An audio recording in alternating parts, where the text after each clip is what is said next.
పొదుపురు అంటున్నారు? 200 పోసి మన ఇంట్లో అద్దెకెలా దిగాడో కనుక్కున్నారా? మరే అదో ఖర్చు కదుటయ్యా, అంత అద్దె పోసి ఎందుకు దిగావు? చిల్లర లేదయ్యా. సరే ఇది ఉంచు. థ్యాంక్స్ అండి. జనరల్గా 10 పైసలకి అంతకంటే స్వరపెట్టికి వాడను, అందుకే మళ్ళీ అడిగాను అన్నమాట. ఇకపోతే మీ ఇంట్లోనే అద్దెకి ఎందుకు దిగానంటారా? ఇంకో 10 రోజుల్లో ఈ ఊరికి స్కూల్ మాస్టర్ రాబోతున్నాడు. మీ దగ్గర 200 రూపాయలకు అద్దెకి తీసుకుని ఆయనకి 250 రూపాయలకు అద్దెకిచ్చి వాళ్ళ వరండాలోనే పడుకుంటానన్నమాట. అమ్మో అమ్మో ఏదో ఓ 50 రూపాయల లాభం అచ్చాలి నాకు. ఇంత పొదుపైన మనిషికి అంత ఖరీదైన బట్టలేమిటో అడిగావా నాన్న? క్షమించాలి, నాకున్నది ఇది ఒక్కటే జత. ఇది కూడా నా స్నేహితుడు ఒకడు వాడి పెళ్లికి నాకు ప్రజెంట్ చేశాడు. ఇంటికి వెళ్ళగానే వీటిని విప్పి మడత పెట్టి చాప కింద పెట్టి దాని మీద పడుకుంటూ ఉంటాను. తెల్లారేటప్పటికి ఇస్త్రీ అయిపోతుంది. మరి రాత్రిళ్ళు ఏం బట్టలు వేసుకుంటావయ్యా? ఈ వెధవ దేహాన్ని దాచుకోవడానికి బట్టలే కట్టుకోవాలా చెప్పండి? కొంచెం దగ్గరికి రండి, లేడీస్ వినకూడదు. రాత్రుళ్ళు న్యూస్ పేపర్ని లుంగిలా చుట్టుకుని పడుకుంటానంతే. అమ్మా అమ్మా అమ్మా తల్లి అమ్మా. ఏమిటయ్యా గోవిందు, ఏమిటా కంగారు? ఒకసారి లోపలికి రండి తల్లి. దరిద్ర నారాయణ దిక్కుమాలిన అవతారం, పిచ్చినారితనానికి విశ్వరూపం. రండి తల్లి, రండమ్మా, రండి తల్లి. అమ్మా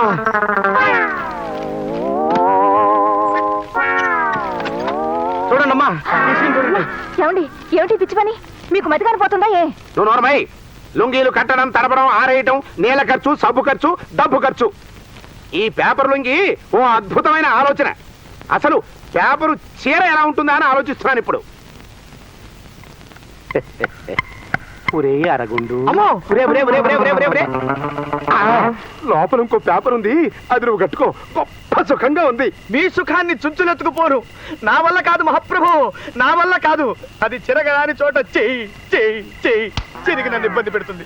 నన్ను వదిలేండి మహాప్రభు, నన్ను వదిలేండి మహాప్రభు. నాకు ఈ పెళ్లి చూపలేదు. ఊరుకోమ్మా. అదేమిటమ్మా, అదేమన్నా ఉమ్మాయి జగ్గాయి గారి సంబంధం అనుకుంటున్నావా? ఆ పెళ్లి కొడుక్కి 25 లక్షల పైచిలికి ఆస్తి ఉందిట, తెలుసా?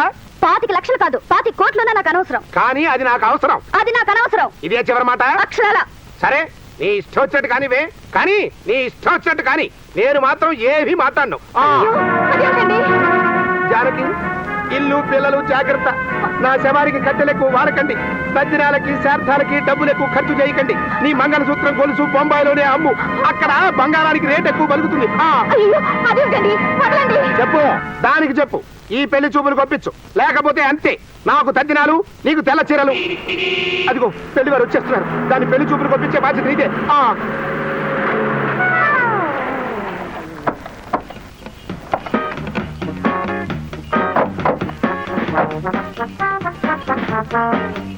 నమస్కారం అండి. రండి బాబు రండి. నా పేరు కుక్కుటేశ్వరరావు. వీళ్ళిద్దరూ మా అన్నయ్యలు. ఈయన వీరబాహుడు, ఈయన గణోధరుడు. వీరబాహుడు ఘనోదరుడునా? అవేం పేర్లండి? రాక్షసుల పేర్లు. మా నాన్నగారు అదో టైప్ మనుషులండి.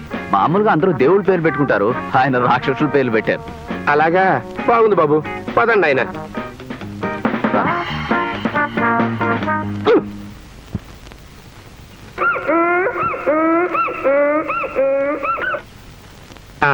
కూర్చోండి బాబు, కూర్చోండి. మా తమ్ముడికి భార్య కాబోయే పిల్లకి బిఏ దాకా చదువు, వంట, ఆటపాట వచ్చుండాలని మా నాన్నగారి కోరిక. అవునండి, ఆటపాట కూడా. అన్నయ్యలు కొద్దిగా చేతులు తీస్తారా? చూడండి, నాకు డాన్స్ అంటే ప్రాణం. అలాగా చెప్పరే. మా అమ్మాయిని చెప్పుకోవడం కాదు కానివ్వండి, బాగా ఆడగలదు, కమ్మగా పాడగలదు. ఇప్పుడు సినిమాల్లో ఉన్నారు చూడండి, కన్నాంబ, కాంచనమాల, అలా అన్నమాట. కన్నాంబ, కాంచనమాల వాళ్ళు ముసలాళ్ళు అయిపోయారు, పోయారు కదండి. వాళ్ళు పోయారా? నాకు తెలియదులేండి. నేను సినిమా చూసి 25 ఏళ్ళు దాటింది.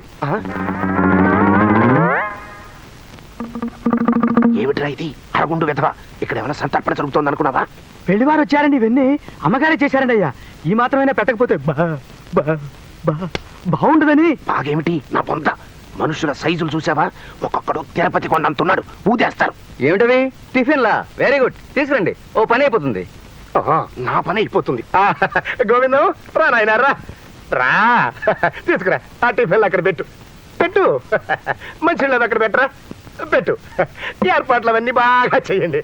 అది ఇప్పుడు ఇప్పుడు బాగా తృప్తిగా తింటారు. లంబోదరాయ నమోస్తుతే వాతాపి జీర్ణం వాతాపి జీర్ణం. ఈ సౌండ్లు ఏమిటి నాయనా? వినాయకుని ప్రార్థించి కానీ పొద్దున్నే మేము ముట్టుకోమండి. అదొకటి కూడా ఉందా? కానివ్వండి కానివ్వండి.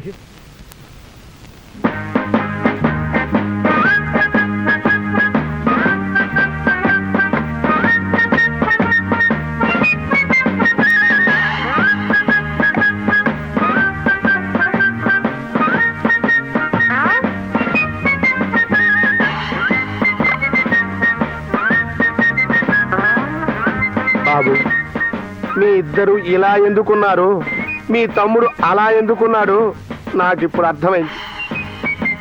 కానివ్వండి, ముక్క మిగల్చకుండా ఊడ్చేయండి, మిసర మిగల్చకుండా పీల్చేయండి, సిగ్గు లేకుండా తినండి. అదే సిగ్గు పడకుండా తినండి, తినండి, బాగా తినండి. మంచినీళ్ళు. అలాగే బాబు. ఒరే గోవిందం, 2 గుండిగల మంచినీళ్ళు పట్టరా. బాబు, ముఖ్యమైన ఈ కార్యక్రమం అయిపోయింది కాబట్టి పిల్లని చూడటం అనే చిన్న కార్యక్రమం కూడా పూర్తి చేద్దామా? దానికి తొందర ఏముందండి, స్నానాలు చేసి భోజనాలు అయ్యాక పిల్లల్ని చూస్తాం. అంటే నాది చాలా పాతకాలపు కొంప, ఇక్కడ మీకు అనుకూలంగా ఉండదని మీ బస టీవీలో ఏర్పాటు చేశాను. అక్కడ మీ స్నానాలు అవి అయ్యాక అక్కడ ఉండే కుర్రాడికి చెబితే పక్క హోటల్ నుంచి మీకు భోజనాలు అవి ఏర్పాటు చేస్తాడు. డబ్బులు అవి మీరే ఇచ్చేసుకోవచ్చు. చాలా దూర ప్రయాణం చేసి వచ్చారు, బడలిగ్గా ఉన్నట్టుంది. బయలుదేరండి బాబు, బయలుదేరండి. అలాగేనండి, సాయంత్రం వచ్చి కలుస్తాం. బాబు, ప్లేట్ ఇస్తారా?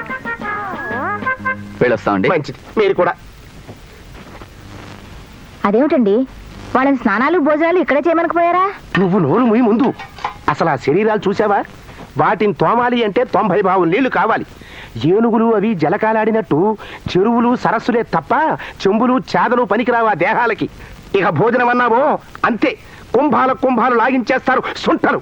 100 ఎకరాల పంట వండి పెట్టాలి వాళ్ళకి.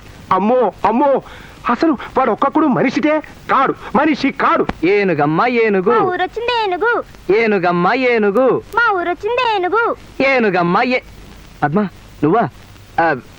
మీరా? రండి పిల్లలు, బయటికి వెళ్ళి ఆడుకోండి. ఏనుగు ఆట ఆడుతున్నారా? మరే వాళ్ళ అమ్మ వాళ్ళు బయటికి వెళ్ళారు, పిల్లలు అల్లరి చేస్తుంటే కాసేపు ఆడిస్తున్నాను.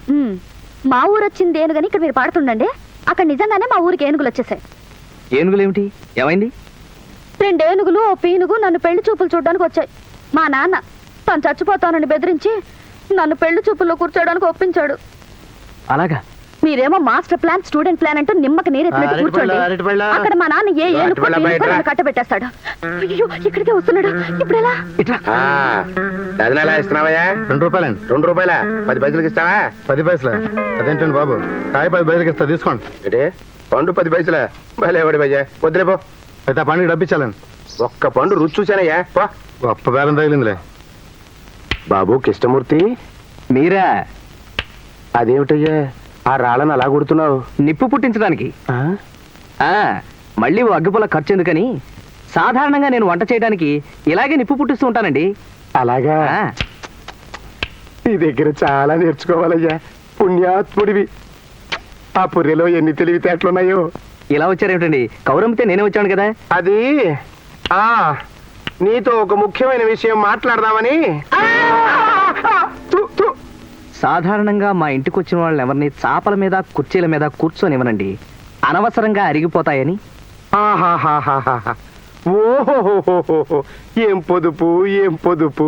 అన్న దేశానికి నీలాంటి వాళ్ళు కావాలయ్యా కృష్ణమూర్తి. థ్యాంక్స్ అండి.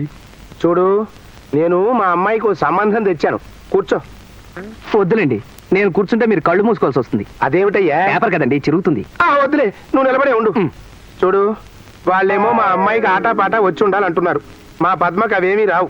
నేనే డబ్బు ఖర్చెందుకని నేర్పించలేదు. సాయంత్రం వాళ్ళు పెళ్లి చూపులకు వచ్చినప్పుడు అడుగుతారో ఏమో. ఏం చెయ్యాలో తోచక సలహా ఇస్తామని నీ దగ్గరికి వచ్చాను. మీరు సరైన చోటికే కూర్చోండి. మీరు సరైన చోటికి వచ్చారండి. నేను చిన్నతనంలో 6 సంవత్సరాలు సంగీతము డాన్స్ నేర్చుకున్నానండి. నువ్వు నేర్చుకున్నావా? డబ్బు ఖర్చు కదటయ్యా. ఎక్స్పెక్ట్ చేశా మీరు అలా అడుగుతారని. డబ్బులు ఇచ్చి నేర్చుకోవడానికి నేను ఏమన్నా పిచ్చివాడినా? మా పక్కింటి వాళ్ళు నేర్చుకుంటుంటే ఆ కిటికీ. అలాగా? బుద్ధిమంతుడయ్యా. ఇక మీరు నిశ్చింతగా ఉండండి. సాయంత్రం పెళ్లి చూపుల టయానికి వచ్చి ఆ కథ నడిపించే బాధ్యత నాది. నీ రుణం ఈ జన్మలో తీర్చుకోలేనయ్యా. ఆ రాళ్లలో సగం మొక్కలు నేను ఇంటికి తీసుకువెళ్ళొచ్చా? దాన్ని ఏమన్నా అలాగే తీసుకెళ్ళండి. నన్ను ఈ రాళ్లు కొట్టి నిప్పు చేయమంటావరా నిత్య దరిద్రుడా? నీ పిండం పిచ్చుకలెత్తుకుపోను. తోక తెగిన తొండమొహంలా మొహం నాశనం అయిపోతావు.